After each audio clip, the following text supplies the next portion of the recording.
మృదులా, అమ్మా మృదులా.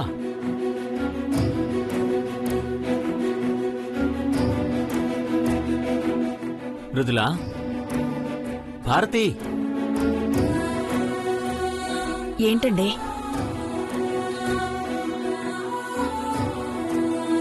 మృదులా,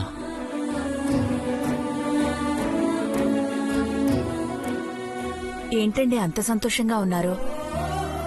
సంతోషం కాదమ్మా, అంతకు మించిన ఏదో తృప్తి. నాన్న కళ్ళల్లోకి సరిగ్గా చూడు.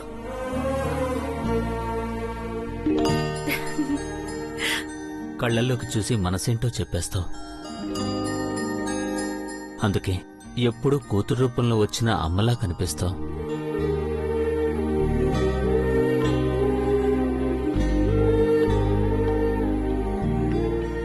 అవును, తృప్తేనమ్మా, చాలా తృప్తిగా ఉంది.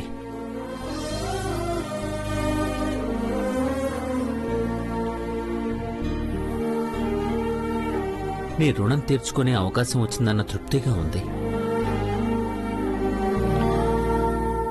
ఒక మంచి సంబంధం చూసి నీ జీవితాన్ని చక్కదిద్దడానికి మించిన గొప్ప తృప్తి ఈ జీవితానికి ఇంకేముంటుంది చెప్పు.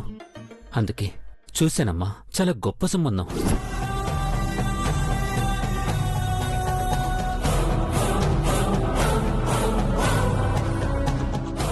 రేపే నిన్ను చూసుకోవడానికి వస్తున్నారు.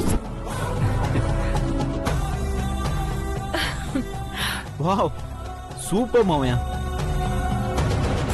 అరే మొన్ననే అనుకున్నారు, అప్పుడే సంబంధం చూసేశారు. కంగ్రాట్స్ మృదులా.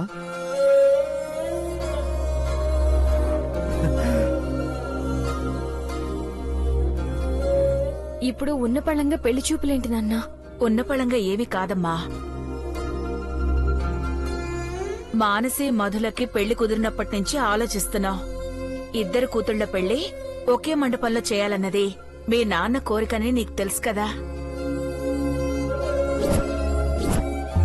హడావిడిగా చూశాం కదా అని ఆషామాషీ సంబంధం అనుకుంటున్నావేమో. సీతారత్నం గారబ్బాయి, పేరు కార్తీక్. ఈ చుట్టుపక్కల్లోనే మోస్ట్ ఎలిజిబుల్ బ్యాచులర్, పెద్ద కాంట్రాక్టర్. నీ ఫోటో చూసి ఇష్టపడి నిన్ను చూసుకోవడానికి వస్తున్నాడు. అలాగని బలవంతమే లేదమ్మా, నీక్కూడా నచ్చితేనే. అది కాదు నాన్న, మానసి తరుణ్ అన్న ఎవరు లేరు కదా. ఓ అదా, బ్రాహ్మణి ఏదో పనుందని వాళ్ళని టౌన్కి తీసుకెళ్ళింది కదమ్మా. ఇప్పటికిప్పుడు పంపించమంటే చిరాకు పడుతుంది. పోనీ పోస్ట్పోన్ చేద్దామంటే వాళ్ళేమో 10 గంటలకు ముహూర్తం చూసుకుని మరీ వస్తున్నారు. పోస్ట్పోన్ ఎందుకు మామయ్య? అయినా పెళ్లి చూపులే గాని పెళ్లి కాదు కదా. కావాలంటే మానసి కోసం కార్తీక్ని రిక్వెస్ట్ చేసి మళ్ళీ పెళ్లి చూపులకు రమ్మందాం, సరేనా? అమ్మ మృదుల, పొద్దున్నే లేవాలి కదా, వెళ్ళి పడుకోమ్మా. సరే అమ్మా.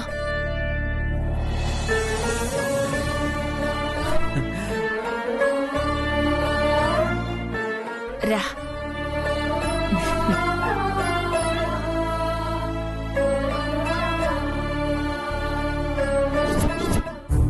దీన్ని బయటికి గెంటి అడుక్కు తినే స్టేజ్కి తెద్దావంటే పెళ్లి గిళ్ళి అని నీ అన్న హడావిడి చేస్తున్నాడేంటి మమ్మీ?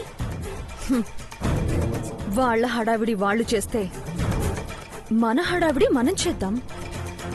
వచ్చేది సీతారత్నం. ఏ గీత గీసి ఆపాలో నాకు బాగా తెలుసు.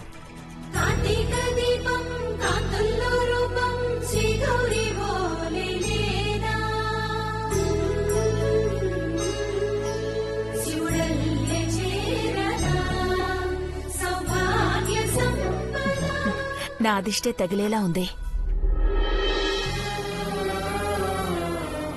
పెళ్లి చూపులంటే ఎంత హుషారుగా ఉండాలి. ఏమైందమ్మా అలా ఉన్నావు? అదేం కాదులే, మానసి లేదు కదా, అందుకే డల్గా ఉంది. అయినా అదుంటే ఆ సందడే వేరు. అయినా ఈ సంబంధం కుదిరితే అదెంత సంతోషిస్తుందో తెలుసా? బావతో నా పెళ్లికి ఓకే అన్నారు సరే, కాని మృదులకి పెళ్లి సంబంధం చూడకుండా మా పెళ్లికి ముహూర్తం పెట్టడానికి వీల్లేదు, మా ఇద్దరి పెళ్లిళ్ళు ఒకేసారి జరగాలని అప్పుడే గొడవ మొదలుపెట్టింది. అది తిరిగొచ్చేసరికి నీకు సంబంధం కుదిరింది అని తెలిస్తే ఎగిరి గంతేస్తుంది.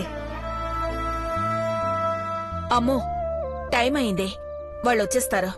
నేను వెళ్ళి ఆ ఏర్పాట్లు చూస్తాను.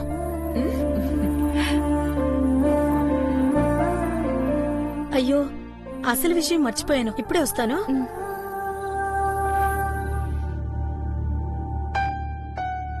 మానసి, మీరు అందరూ సంతోషంగా ఉండాలి. నా ప్రేమని నాలో దాచుకోగలను, కానీ మీకు దూరంగా ఎలా ఉంటానమ్మా?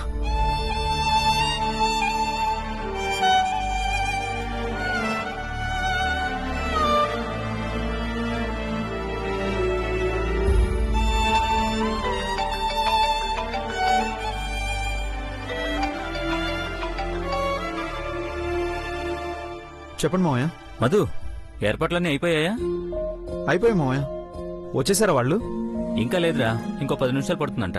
ఆ, ఇదిగో ఇక్కడే గంట స్తంభం దగ్గర వెయిట్ చేస్తున్నాను. మృదుల ఏం చేస్తుంది? మృదుల రెడీ అవుతుంది మావయ్య. ఏం మావయ్య? ఏం లేదు, ఊరికే. ఒకసారి ఫోన్ మృదులకివ్వు. ఒక్క నిమిషం మావయ్య.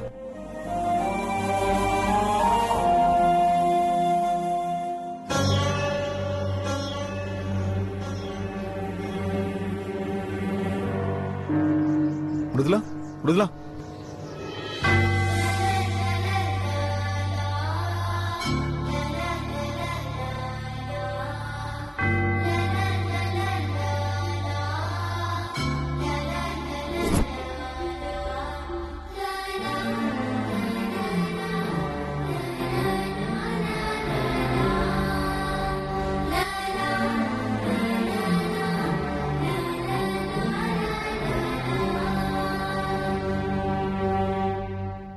సూపర్ గా ఉన్నావు మృదుల.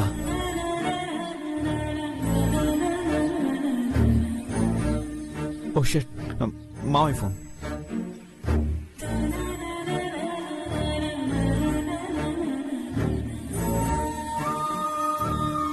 హలో నాన్న. అమ్మా మృదుల. చెప్పండి నాన్న. ఏం లేదమ్మా, అంతా ఓకే కదా? ఓకే నాన్న. ఎందుకు అలా అడుగుతున్నారు? ఏం లేదమ్మా, అబ్బాయి ఫోటో కూడా చూపించకుండా రాత్రే మాట్లాడి పొద్దున్నే పెళ్లి చూపులు ఏర్పాటు చేస్తున్నాను కదా. అసలు నీ మనసులో ఏముందో ఏంటో.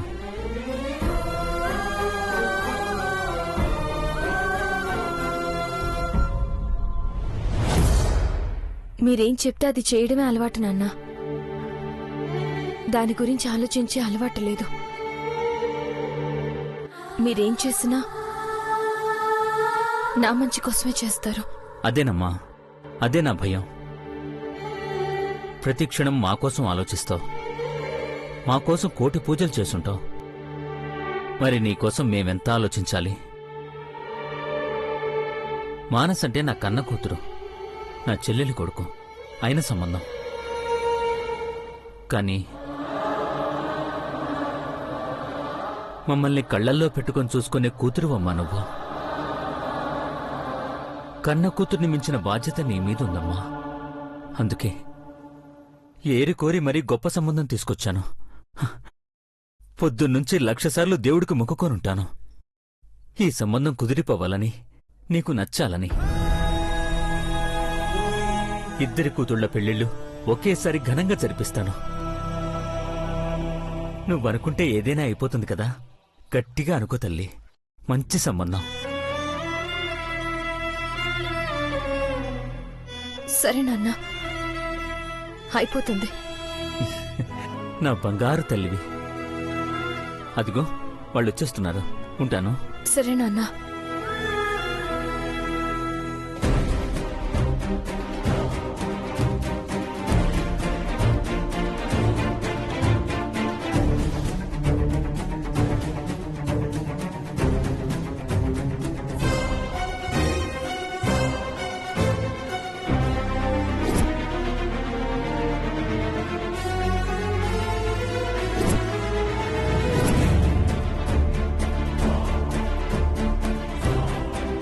గజ్జల గుర్రంలా రెడీ అయ్యి అటెక్కడికి వెళ్తోంది?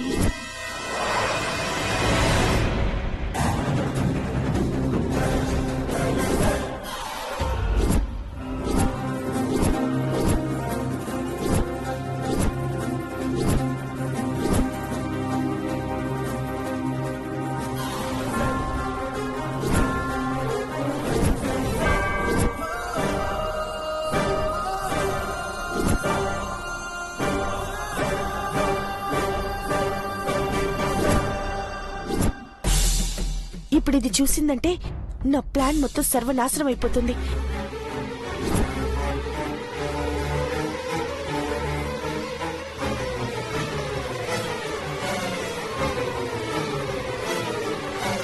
ఛ!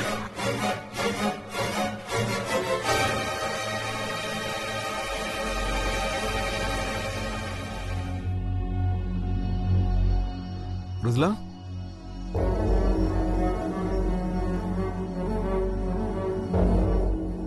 మీ ఫోన్. థ్యాంక్స్ మృదులా. నువ్వు మాట్లాడేంత వరకు నేను అక్కడే ఉండాల్సిందే. ఏదో ఆలోచనలో ఉండి వచ్చేసాను. సారీ. పర్లేదండి. మానసిక్ ఫోన్ చేశారా? ఫోన్ ఎందుకు? ఇదిగో తను ఇక్కడే ఉంది. ఇందాకటి నుంచి నేను తనతోనే మాట్లాడుతున్నాను. అర్థం కాలేదా? ఆహా. ఒక్క నిమిషం.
అసలు ఇదేంటో తెలుసా?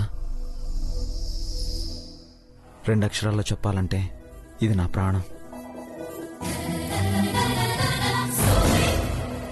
3 అక్షరాల్లో చెప్పాలంటే ఇదే నా ప్రపంచం.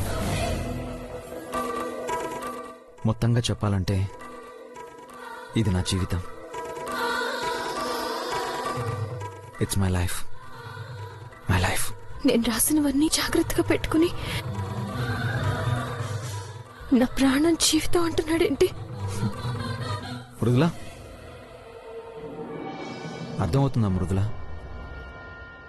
మా ప్రేమ పెళ్లిగా మారడానికి మా 2 కుటుంబాల కలయిక కారణమైతే మా ఇద్దరి మధ్య ప్రేమకు మాత్రం వారిది ఇవే.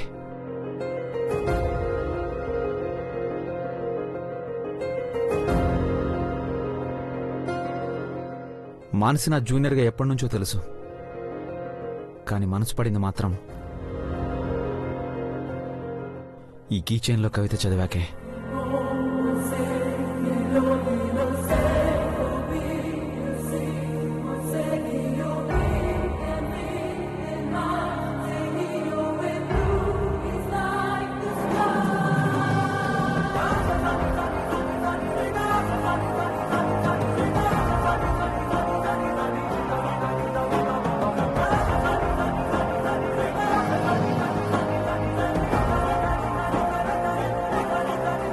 అయ్యో నా కీ చైన్! అదంటే నాకు చాలా ఇష్టం పంతులు గారు. ఇష్టాలు చాలానే ఉంటాయండి, కానీ ప్రాణం ఒక్కటే కదా పంతులు గారు.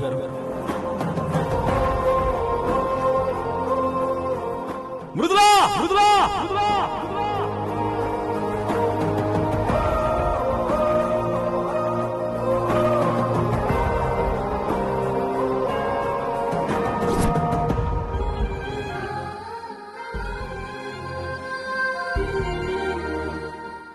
మా మనసులు ముడిపడింది ఎప్పుడో తెలుసా? ఇదిగో ఈ వాచ్ నా చేతికి కట్టాక.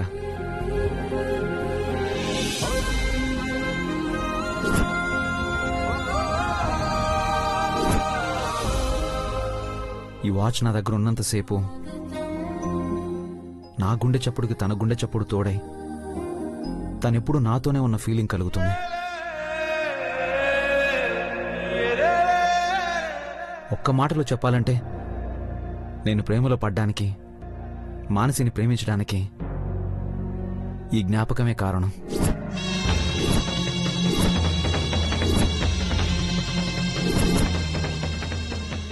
ఇది జ్ఞాపకం కాదు, నా ప్రాణం. ఇదిగో ఈ అక్షరాలు, ఆలోచనలు నాకన్నీ నచ్చేశాయి. ఒక మనిషి నచ్చడం అంటే తన ఆలోచనలు, అలవాట్లు నచ్చడమే కదా. అందుకే నచ్చేసింది. తను ఏం ఆలోచించినా నా కోసమే ఆలోచించినట్టు, తను ఏ చిన్న కవిత రాసినా అది నా కోసమే రాసినట్టు. అరే తను నా కోసమే పుట్టినట్టు అనిపిస్తుంది.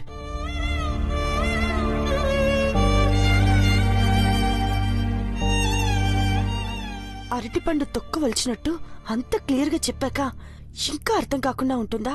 వాడు ప్రేమిస్తోంది మానసిని కాదు, మానసి ఆలోచనల్ని, అలవాట్లని. అంటే అవన్నీ తనవే కాబట్టి నిజానికి ప్రేమిస్తోంది తననేనని దీనికి క్లియర్ గా అర్థమైపోయి ఉంటుంది.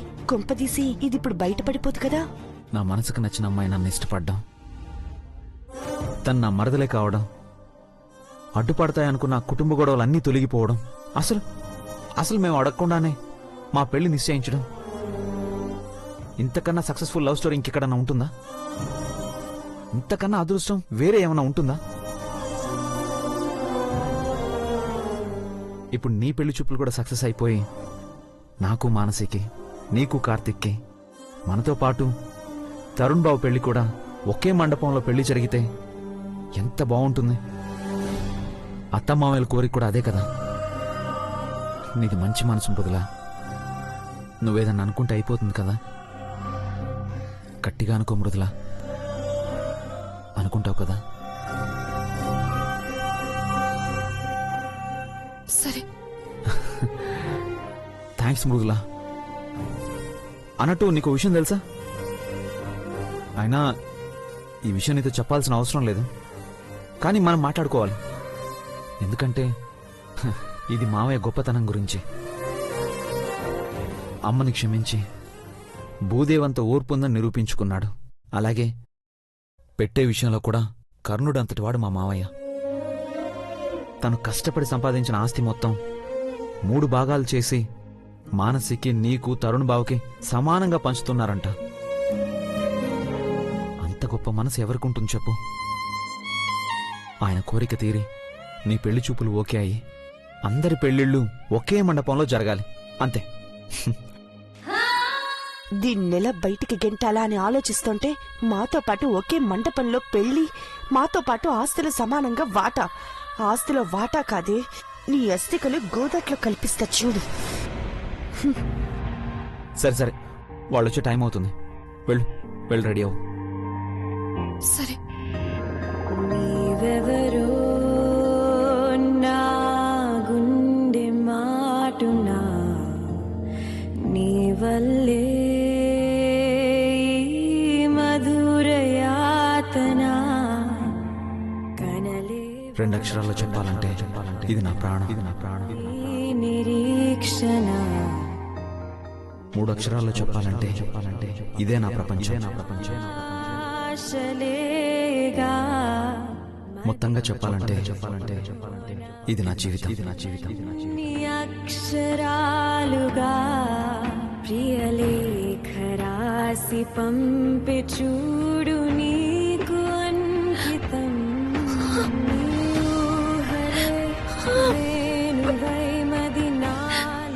మా ప్రేమ పెళ్లిగా మారడానికి మా 2 కుటుంబాల కలయిక కారణం అయితే, మా ఇద్దరి మధ్య ప్రేమకు మాత్రం వారిది ఇవే. భగవంతుడా, ఏంటి పరీక్ష? మాధు మానసిలా ఇష్టపడడం లేదా? తను ఇచ్చిన బహుమతులు, కవితలు చూసి ఇష్టపడుతున్నాడా? అంటే అవన్నీ నేనిచ్చినవే.